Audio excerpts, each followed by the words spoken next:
Bonjour à tous, bonjour à toutes, bienvenue dans ce nouveau numéro du JVD, le journal de la vie diocésaine et de vitamine C, à voir sur les réseaux sociaux du diocèse de Nice, YouTube et également à la radio sur RCF Nice-Côte d'Azur. Au sommaire de cette émission, on va parler dans quelques instants de Vaucluse tricentenaire. Les 300 ans auront donc lieu ce 11 mai et c'est à retrouver le programme complet dans l'agenda tout à l'heure.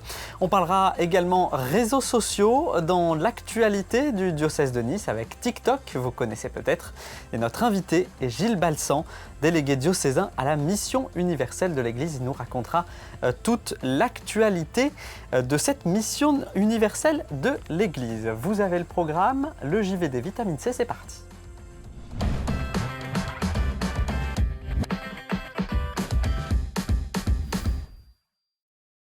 Vous le savez, l'accent cette année est mis sur les vocations dans le diocèse de Nice et un pèlerinage avait lieu à Notre-Dame de Laguet. C'était le deuxième d'une série qui ont lieu tout au long de cette année 2024. Je vous propose d'écouter à ce propos le frère Marco Savioli qui est en charge des vocations dans le diocèse de Nice. Le premier pas qui nous avait été demandé, pour lequel nous avons été mandatés, c'est de aider un peu le diocèse à prier pour les vocations. Et je pense que ce pèlerinage en est une expression. Désormais, on est déjà au deuxième tirage d'exemplaires, ou au troisième même, de la prière pour les vocations. Et donc, je vous invite à continuer, harcelons le Seigneur avec ça, parce qu'il nous a dit, demandez au maître de la moisson d'envoyer des ouvriers dans sa moisson. Donc, il faut beaucoup prier. Et entre-temps, grâce à vos prières, le service commence à trouver des petites lumières pour proposer quelque chose à des jeunes qui se posent la question de la vocation. Et dossier complet à retrouver sur nice.catholique.fr.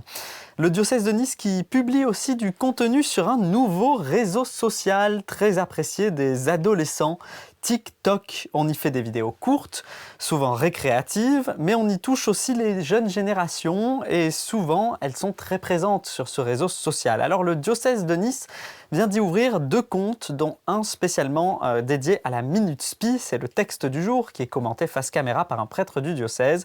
Je vous propose d'écouter David Termat à ce sujet. Il est responsable communication du diocèse de Nice. Nous sommes présents depuis de nombreuses années maintenant sur Facebook, nous sommes présents sur Instagram, nous sommes présents depuis peu sur LinkedIn et sur TikTok, avec cet objectif donc d'atteindre les jeunes. Et les jeunes, rejoignons-les là où ils se trouvent, et ils se trouvent sur TikTok. 40% en France des internautes sont actifs sur le réseau social TikTok. Parmi eux, 75%, les 3/4, ont moins de 24 ans. Donc autant porter un message d'église, autant être présent et annoncer l'évangile sur ce média-là. Et n'hésitez pas à vous y abonner à ces 2 comptes TikTok. Et puis l'actualité, c'est également nos prêtres aînés. Ils sont 38 à avoir plus de 75 ans dans le diocèse de Nice. Mais leur retraite est aussi bien chargée. Ils forment notamment les jeunes prêtres et partagent leur expérience. Je vous propose d'écouter le chanoine Jean-Louis Jordan. Le diocèse de Nice fait beaucoup pour les prêtres âgés. D'abord par le logement. Nous sommes tous logés. Personnellement, je suis avec 7 autres prêtres ici à la Villa Pauline. On est des aînés, donc quelque part on peut aider les prêtres plus jeunes. On peut aussi se servir de notre expérience de vie. Moi, j'accompagne quelques prêtres et j'en suis très heureux. Et vous pouvez soutenir, aider les prêtres aînés du diocèse de Nice sur nice.catholique.fr. Place tout de suite à notre invité du mois de mai.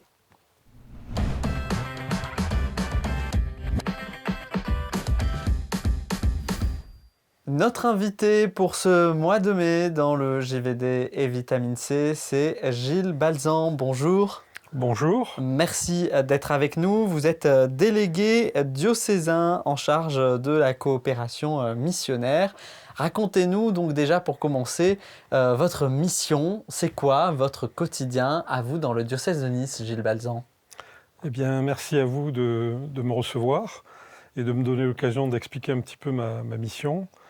Donc, la mission universelle de l'Église, dans le diocèse de Nice comme dans la plupart des diocèses en France, consiste en fait à promouvoir la mission auprès des diocésains et également à un certain nombre d'aspects très concrets comme par exemple l'organisation de la venue de prêtres remplaçants pour les curés l'été, pour qu'ils puissent prendre des vacances.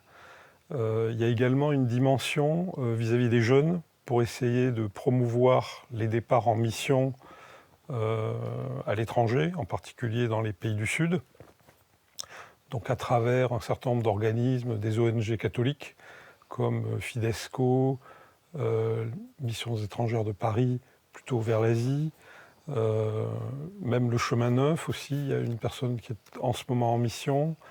Il y a également un jeune qui est en mission au Liban à travers les œuvres d'Orient.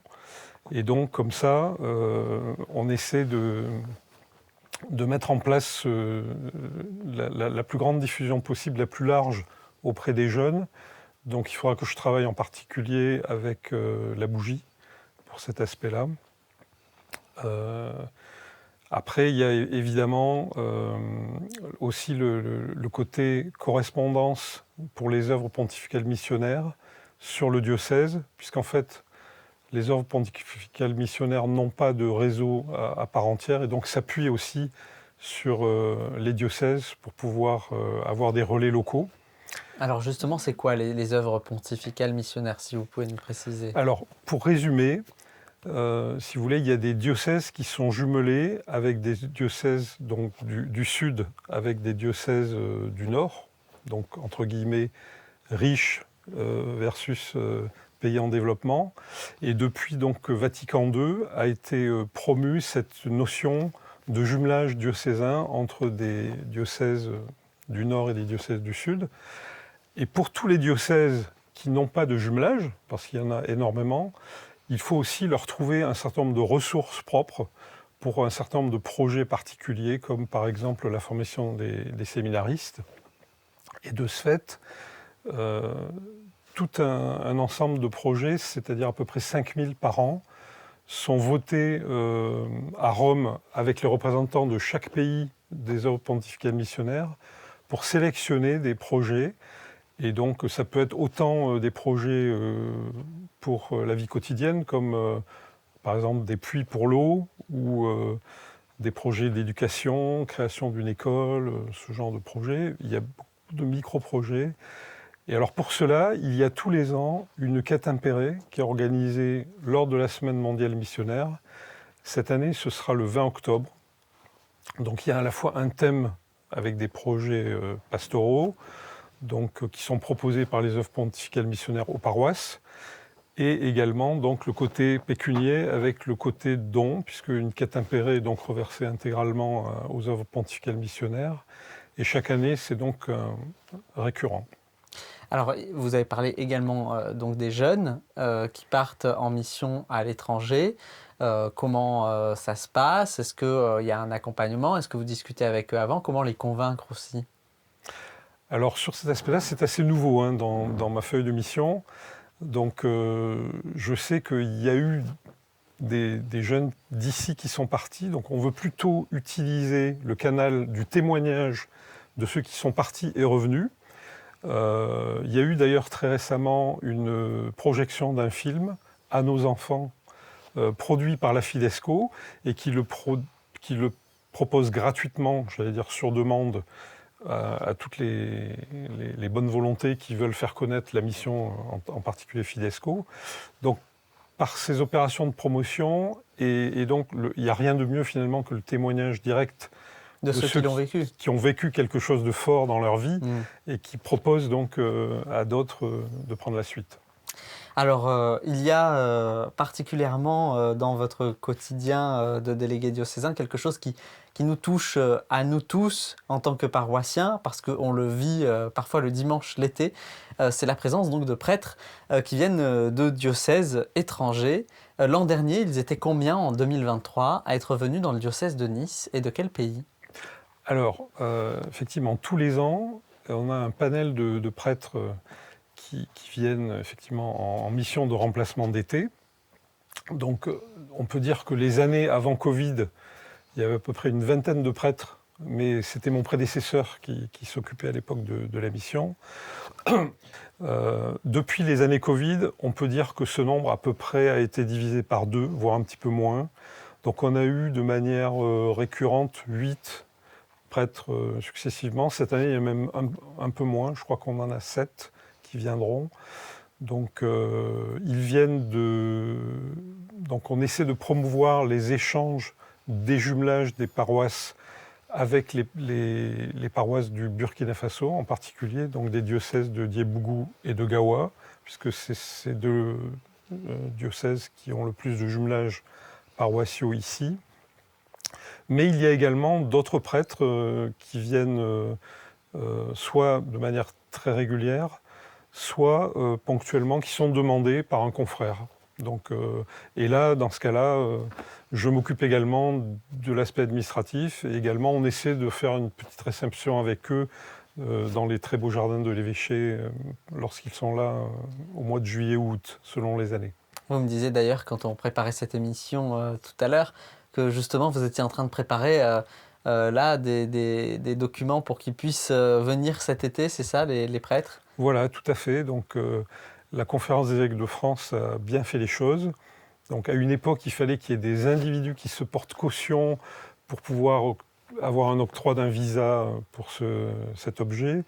Actuellement, ce n'est plus le cas. On a donc un document d'invitation à remplir avec toutes les données, les passeports, etc., les informations sur le séjour. Et ce formulaire donc, est très simple à remplir et nous permet comme ça de nous simplifier la vie par rapport à ce que c'était il y a une dizaine d'années. Est-ce qu'à l'avenir, vous envisagez d'avoir des liens peut-être avec d'autres pays ou avant tout consolider les rapports que nous avons avec donc, les deux diocèses de Burkina Faso? Alors, il y a déjà des liens avec beaucoup d'autres diocèses, puisque en fait nous recevons ici des prêtres fidei donum, donc c'est-à-dire des prêtres venant de diocèses étrangers, donc ils sont incardinés dans un diocèse d'un pays. Ça peut être en Europe d'ailleurs, comme ça peut être dans les pays du Sud. Et donc il y a ici à peu près un petit peu moins d'une quarantaine de prêtres fidei donum. Donc il y a aussi des prêtres fidei donum d'autres diocèses de France, hein, puisque c'est des échanges interdiocésains, donc stricto sensu. Fidei donum ne veut pas dire venant d'un pays en voie de développement.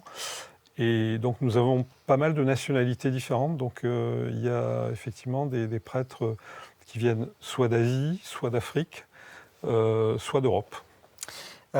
Ces prêtres qui viennent l'été, ils participent aussi à un échange avec les habitants, avec les paroissiens, qui découvrent la réalité de leur diocèse à eux, puisque j'imagine il y a des échanges qui sont faits. Qu'est-ce que ça nous apprend des autres, ce partage qu'il y a durant l'été avec les prêtres?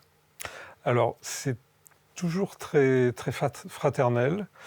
Donc, ces prêtres, souvent, sont bien accompagnés par les paroisses qui les reçoivent, puisque, bon, déjà, l'avantage d'être court comme période, le curé n'étant pas présent, souvent, il faut quand même qu'il y ait au moins un accompagnement avec les paroissiens proches. Et effectivement, les témoignages des gens qui les accompagnent sont assez touchants, où effectivement, ils apprennent une réalité autre, puisque la plupart du temps, ce sont des prêtres jeunes qui viennent, et donc ils découvrent pour la première fois l'Europe. Et effectivement, pour eux, c'est un choc, entre guillemets, culturel, puisque quand vous vivez dans un pays où les choses sont diamétralement opposées de chez nous, tout le monde apprend en fait de ces échanges. Alors j'ai repris une phrase qui est sur le site du diocèse de Nice, où un prêtre se faisait la remarque, par exemple, sur le nombre de personnes qui étaient présentes à l'église, qui disaient qu'eux, c'était plein à craquer, et que parfois ici, c'était un peu vide pendant les vacances d'été. Ça, c'est des échanges aussi sur la foi des gens là-bas qui la vivent de manière forte. Alors, les témoignages que je reçois sont souvent que, On a fait 400 baptêmes ce dimanche. Donc on voit une différence d'échelle, effectivement, dans la progression du nombre de baptisés.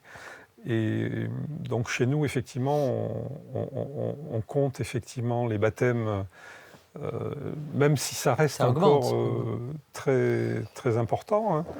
Mais il y a une différence d'échelle, hein, c'est évident. En plus, en tout cas au Burkina Faso, les témoignages que j'ai eus, c'est que beaucoup d'animistes se convertissent au christianisme. Donc il y a effectivement un mouvement aujourd'hui de conversion, et ce qui explique d'ailleurs qu'il y ait des créations de diocèses encore aujourd'hui, puisque en fait les dimensions spatio-temporelles sont quand même très différentes dans ces pays-là avec chez nous. Une paroisse, c'est quelque chose d'immense comparé à une paroisse dans nos pays en Europe. Donc ça demande même plusieurs jours peut-être pour la traverser. Donc les gens ne se voient pas tout le temps en paroisse. Il y a d'ailleurs une organisation qui est très hiérarchique de ce point de vue-là. Les laïcs sont organisés en association et ils ont une cellule chrétienne de base.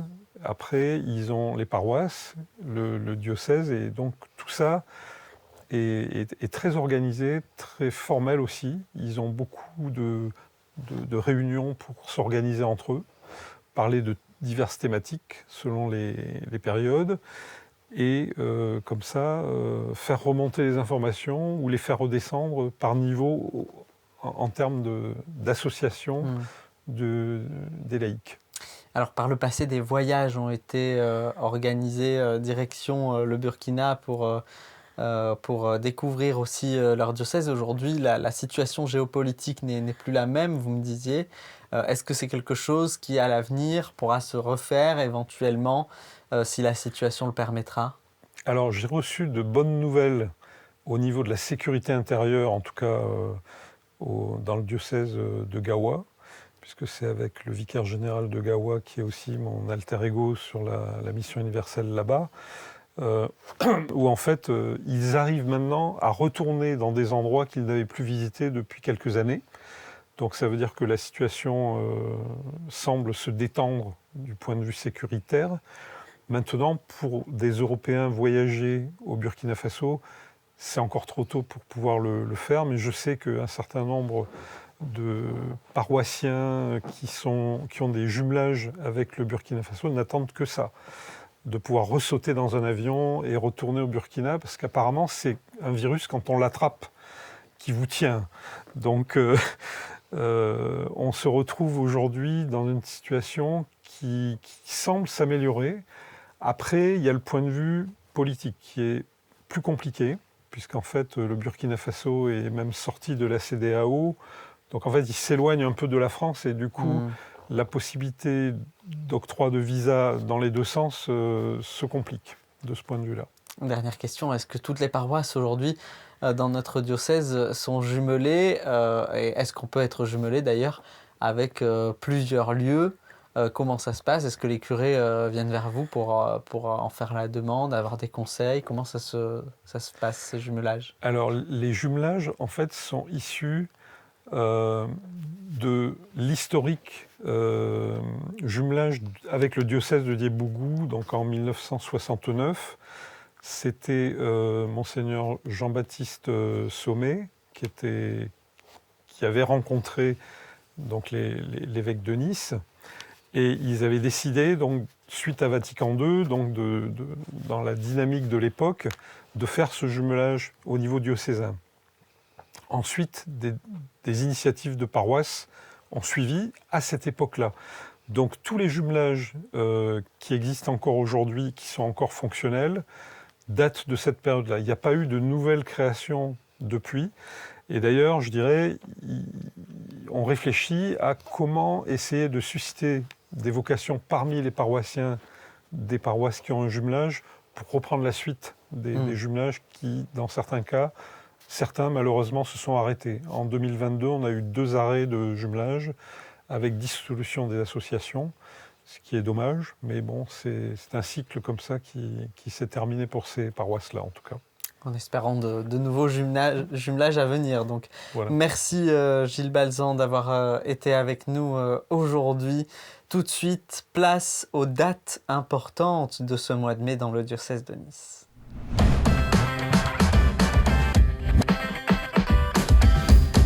Beaucoup de dates dans le diocèse de Nice, à commencer par les 300 ans du sanctuaire Notre-Dame de Valcluse dans le pays grassois. Vous avez rendez-vous ce samedi 11 mai de 10h à 18h. Le Père Emmanuel Marie fera l'accueil des personnalités et Monseigneur No dévoilera une plaque commémorative.